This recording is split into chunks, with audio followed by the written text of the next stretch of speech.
क्या कश्मीर का नौजवान का सपना सिर्फ एक सिलसिला बनकर रह जाएगा? क्या कश्मीर का रिजर्वेशन सिस्टम इंसाफ के साथ खड़ा है या फिर टैलेंट और मेहनत का गला घोंट रहा है?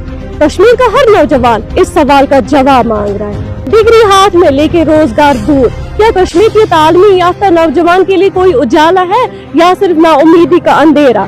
एक तरफ रिजर्वेशन का बवाल और दूसरी तरफ बेरोजगारी का तूफान। क्या कश्मीर के नौजवान कभी इंसाफ देख पाएंगे? कश्मीर के रिजर्व कैटेगरीज के लिए गवर्नमेंट का रिजर्वेशन सिस्टम एक तरफ इंसाफ का जरिया माना जाता है, लेकिन दूसरी तरफ ओपन मेरिट कैंडिडेट्स के लिए ये सिस्टम नाइंसाफी बन गया है। हाल ही में गवर्नमेंट ने कुछ पोस्ट क्रिएट किए, लेकिन ज्यादातर हिस्सा रिजर्व कैटेगरीज के लिए रखा गया है। एक रीसेंट एग्जाम्पल 10+2 के पोस्ट जो JKPSC को रेफर किए गए हैं, इस रिक्रूटमेंट प्रोसेस में ज्यादातर सीट जो है रिजर्व कैंडिडेट्स को अलॉट की गई है, जबकि ओपन मेरिट कैंडिडेट्स के लिए कम सीट रखी गई है।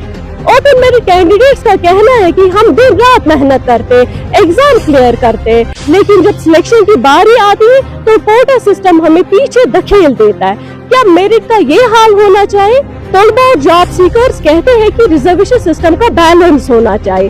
एक तरफ रिजर्व कैटेगरीज का हक का ख्याल रखा जाए और दूसरी तरफ मेरिट को भी नजरअंदाज न किया जाए। लोग डिमांड करते हैं कि रिक्रूटमेंट और रिजर्वेशन पॉलिसीज को रिफॉर्म किया जाए ताकि इंसाफ हर एक के लिए हो। दूसरी जानिब अगर देखा जाए, कश्मीर जो अपनी खूबसूरती के लिए मशहूर है, अब एक और चीज के लिए मशहूर हो रहा है, वो है बेरोजगारी। यहाँ का अनएम्प्लॉयमेंट रेट मुल्क के बाकी हिस्सों के मुकाबले में सबसे ज्यादा है। हर तालीम याफ्ता नौजवान का सवाल है, हमारे लिए रोजगार कहाँ है? कश्मीर के बेरोजगार नौजवानों का मसला दिन ब दिन बढ़ता जा रहा है। हर साल हजारों ग्रेजुएट्स और पोस्ट ग्रेजुएट डिग्रीज लेकर निकलते हैं, लेकिन उनके लिए जॉब की कमी एक बड़ा इशू है। गवर्नमेंट सेक्टर में जॉब अपॉर्चुनिटीज लिमिटेड है और प्राइवेट सेक्टर यहाँ इतना डेवलप नहीं हो सका जो यहाँ के नौजवानों को एब्जॉर्ब कर सके।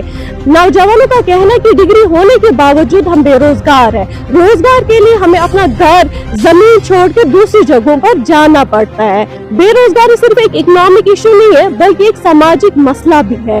हर घर का एक नौजवान इस मसले से जूझ रहा है। गवर्नमेंट की स्कीम्स और प्रॉमिसेस ग्राउंड लेवल पे नहीं दिखती है। लोग ये सवाल करते हैं कि रोजगार की कमी के हल के लिए गवर्नमेंट की सीरियस प्लानिंग कब आएगी।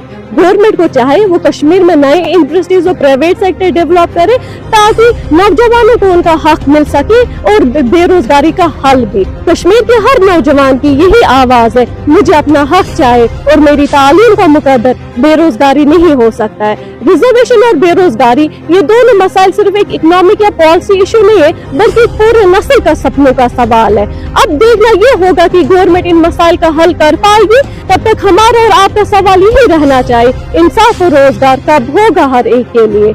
आज की स्टोरी में बस इतना ही। द कश्मीर स्टूडेंट की हमेशा कोशिश रहती है कि नौजवानों की आवाज को उजागर करना। द कश्मीर स्टूडेंट है नौजवानों की आवाज। अपने ख्यालों और सुझाव हमें जरूर दीजिए। तब तक दीजिए मुझे अपनी मेजबान ज़बीन आशा को इजाजत। अल्लाह निगहबान।